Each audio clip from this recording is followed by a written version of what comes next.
I really don't know how to speak after that. So. Yeah, bear with me.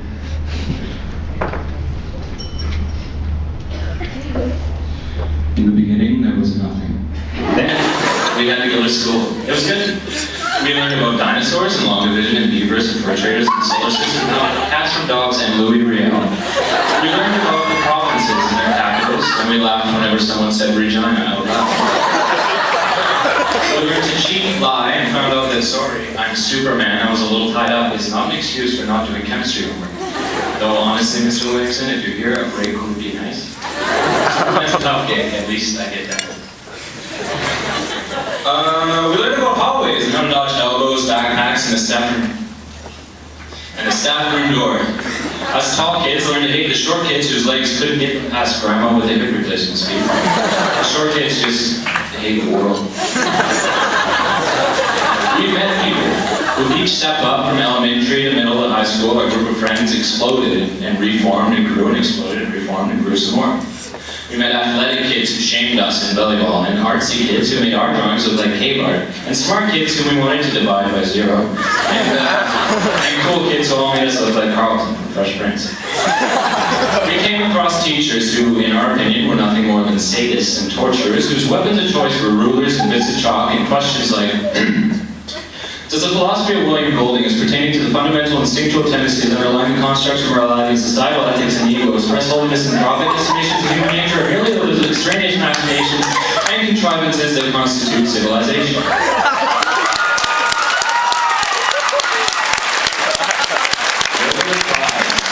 Lord of the Flies ruined a lot of lives. But let's decide the point. The point is, we've all been there. We've all been stressed with relationships and school and parents and ourselves. We've all been, It's not always easy to deal with classes if you're having problems at home. It's not always easy to adapt to a new school, a new way of life, or a new group of friends. It's never easy to lose a friend. But these things have all helped us grow, all played their parts, small or large, in bringing us to this day, to this room, to tonight. We owe it to our friends, teachers, and parents for getting us here. Thanks. We owe it to ourselves, too. But now that we're here, dressed up, and looking great, surrounded by the proud faces of those people who have been our lives up until this point, and now that we've come to tonight, well, now what? The future is defined as the indefinite time yet to come, a time period that contains all events that have yet to occur. We're told the future's bright. We're told the future's ours, but what exactly are we getting ourselves into? Think about the state of things today. The environment is quickly becoming a full-blown disaster. Apparently, 20% of the animals and plants we have today won't be here in 50 years. And I don't know about you guys, but I do not want to live in a world with no llamas. Or giraffes, or parakeets, or iguanas, or spider monkeys, or Siberian tigers, basically all the best pet animals will be gone. It'll be a cold day in hell before a deteriorating ozone tries the right to own a Pomeranian ficus for migrant ducks.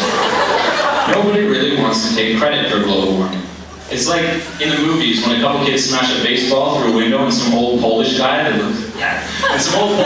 looks like he's been playing caveman comes up in his underwear and starts swearing violently at him.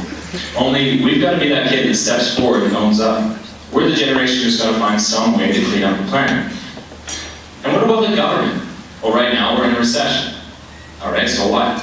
Well, guess who's going to have to sacrifice their firstborn children to Stephen Ironclaw Harbor? That's right, say goodbye to the fruits of your loins, people. Okay, maybe we won't have to slaughter innocents to make the taxman happy, but I know I'll still be paying off my first real car when I'm 92. I envision signing checks on my deathbed. Okay, so we've got a crumbling planet and a hellish economy to grow into. What else could possibly pose a challenge for us in the future? The simple answer? Robots. Think about it. You know it's true. Just take a look at the evolution of robots. First, they were moving boxes. Sure, they were cool to play with, and scientists can make them scoot around living rooms and other assorted spaces. That was pretty neat. But honestly, the most harm you could do with one of those things would be to freak out your cats. And after a few days of ambushes from underneath the kitchen table, your cats would probably just use your calves as a scratching post. Eventually, though, scientists were sticking arms and legs onto those little mechanical boxes. Now, robots could fight your pissed off feelings for you.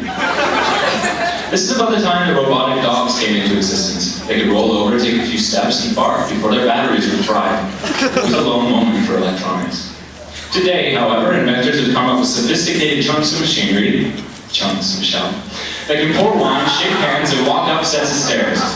It's only a matter of time before scientists figure out artificial intelligence, and these things are out on our streets begging for Cybertrain, shanking astronauts, and stealing our Hubble Lexuses. So what can we do? How do we protect humanity from certain doom at the hands of homeless robots? How do we clean up the environment? How do we dig ourselves out of this tax trench? I don't know, but good luck. Thanks for picking me as Futurist. I'm kidding, I'm not done. Okay, when I first sat down to write this, I had no idea what to say. That's why I just gave you an entire paragraph about robots and cats.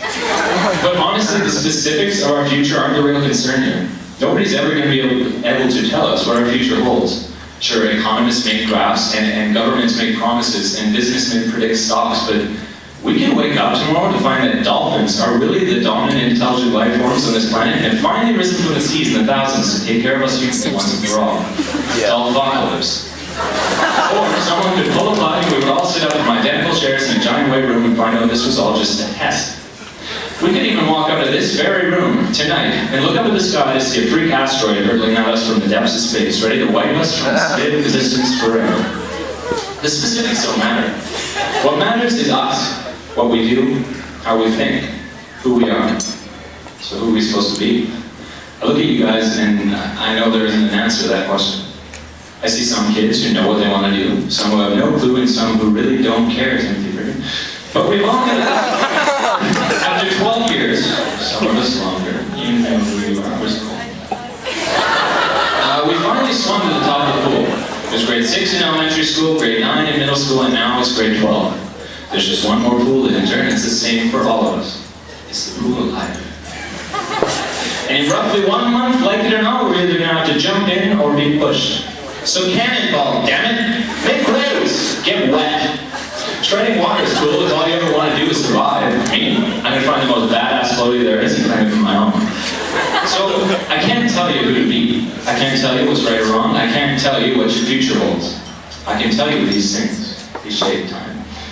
Be passionate. If you don't want to see llamas and tigers go out the window in the coming decades, get involved. Go and build a nest in a tree so a forest can't be logged. Save the environment. Make friends with the squirrels. Get showers, whatever. Be kind. If you notice an old woman crossing the street, go and help her. Odds are she won't notice when you